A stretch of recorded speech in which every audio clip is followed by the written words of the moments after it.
మంచు విష్ణు గారు ఏమంటున్నారు, మంచు మనోజ్ గారు ఏమంటున్నారు, అల్లు అర్జున్ గారి గురించి ఏమంటున్నారు? మొబైల్ మసాలా వారి ఫిల్మ్ నగర్ కబుర్లలోకి వెళ్ళిపోతాం. మనం మాట్లాడుకోవాల్సింది అరే దిష్టంతా పోయిందే అని అంటున్నటువంటి ఆ హీరో గురించి.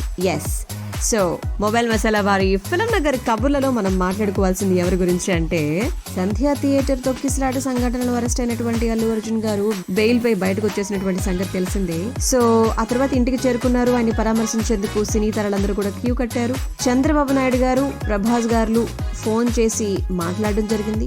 అల్లు అర్జున్ గారి అరెస్ట్ ఘటనపై మంచు మనోజ్ గారు ఎక్స్ వేదికగా రియాక్ట్ అవ్వడం జరిగిందనమాట.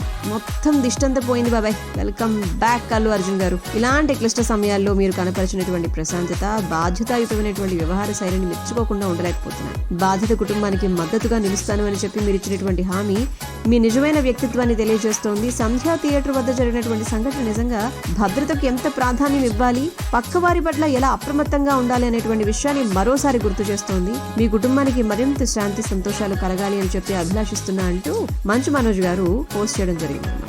మరోవైపు అరెస్ట్ అయ్యి జైలు నుంచి ఇంటికి వచ్చిన తర్వాత అల్లు అర్జున్ గారిని చూసేందుకు కుటుంబ సభ్యులు ఎంత ఎమోషనల్ అయిపోయారో మనం చూసాం. ఉదయం నుంచి బన్నీ గారి ఇంటికి సినీ తరలు క్యూ కట్టారు. డైరెక్టర్లు రాఘవేంద్రరావు గారు, సుకుమార్ గారు, వంశీ పైడిపల్లి గారు, కొరటాల శివ గారు, బోయపాటి శ్రీను గారు, ప్రొడ్యూసర్ దిల్ రాజు గారు, ఇక నటుల విషయానికి వస్తే వెంకటేష్ గారు, నాగ చైతన్య, విజయ్ దేవరకొండ, రానా, శర్వానంద్, అఖిల్, సుధీర్ బాబు, ఉపేంద్ర, సుధీర్, జీవిత రాజశేఖర్, మ్యూజిక్ డైరెక్టర్ తమన్, ఇలా ఎందరో అనమాట అల్లు అర్జున్ గారిని కలిసి పరామర్శించారనమాట. అదేవిధంగా ఇదే విషయంపై అల్లు అర్జున్ గారి అరెస్ట్ పై నాని గారు కూడా రియాక్ట్ అవుతూ ఎక్స్ వేదికగా ఒక పోస్ట్ పెట్టి, సినిమా వాళ్లకు సంబంధించినటువంటి ఏ విషయంలోనైనా కూడా ప్రభుత్వ అధికారులు, మీడియా చూపించేటువంటి ఉత్సాహం సాధారణ పౌరులపై కూడా ఉంటే బాగుండు అని చెప్పి కోరుకుంటున్నాను. మనం మంచి సమాజంలో జీవించాలి. అదొక దురదృష్టకర, హృదయ విదారక సంఘటన.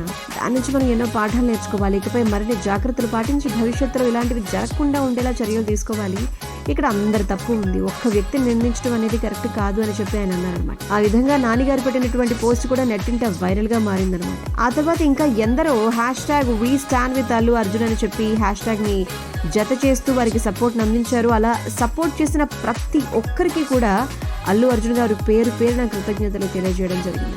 అదేవిధంగా అల్లు అర్జున్ గారి ఇంటికి హుటాహుటిన వెళ్ళినటువంటి చిరంజీవి గారు, వారి భార్య, వారి సతీమణి సురేఖ గారు ఎంత ఎమోషనల్ అయిపోయారో అల్లు అర్జున్ గారిని కలిసి మనం ఆ వివరం కూడా తెలుసుకోవడం జరిగింది. సో ఇవన్నీ ఇలా ఉండగా మనం మాట్లాడుకోవాల్సినటువంటి మరొక ముఖ్యమైన విషయం,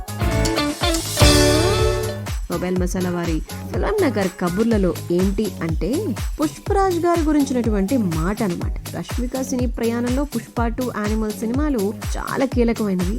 ఆమెకు భారీ విజయాలను అందించడమే కాకుండా అంతర్జాతీయ స్థాయిలో గుర్తింపును తీసుకొచ్చాయి. అయితే ఈ 2 సినిమాల్లో కూడా హీరోల పాత్రలపై కొన్ని విమర్శలు ఎదురైనటువంటి సంగతి మనందరికీ తెలిసింది. రీసెంట్ గా ఈ అంశంపై రష్మిక గారు ఒక ఇంటర్వ్యూలో మాట్లాడుతూ, కథ ఆధారంగా పాత్రలు ఉంటాయి అని అన్నారు.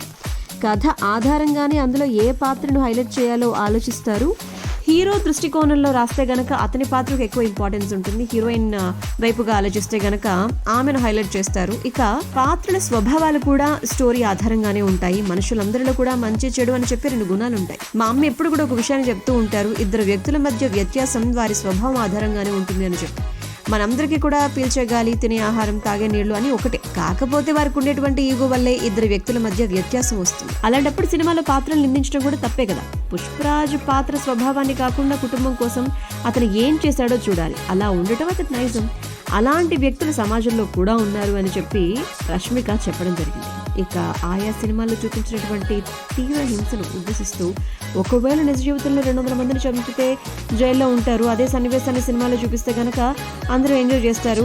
అలా వినోదాన్ని ఎంజాయ్ చేస్తున్నారు కాబట్టి అవి భారీ వసూళ్లను సొంతం చేసుకుంటున్నాయి. ఆ విధంగానే యానిమల్ బాక్స్ ఆఫీస్ వద్ద మంచి భారీ విజయాల్ని కూడా సొంతం చేసుకుని అత్యధిక వసూళ్లను సొంతం చేసుకునేటువంటి సినిమాగా నిలిచింది. ఈ మధ్య కాలంలో ప్రేక్షకుల ముందుకు వచ్చినటువంటి పుష్ప 2 కూడా 6 రోజుల్లోనే 1000 కోట్లకు పైగా వసూళ్లు సాధించినటువంటి సినిమాగా చరిత్ర సృష్టించింది. కలెక్షన్స్ లో దీని హవా ఇంకా కొనసాగుతూనే ఉంది అని చెప్పి రష్మిక చెప్పడం జరిగింది.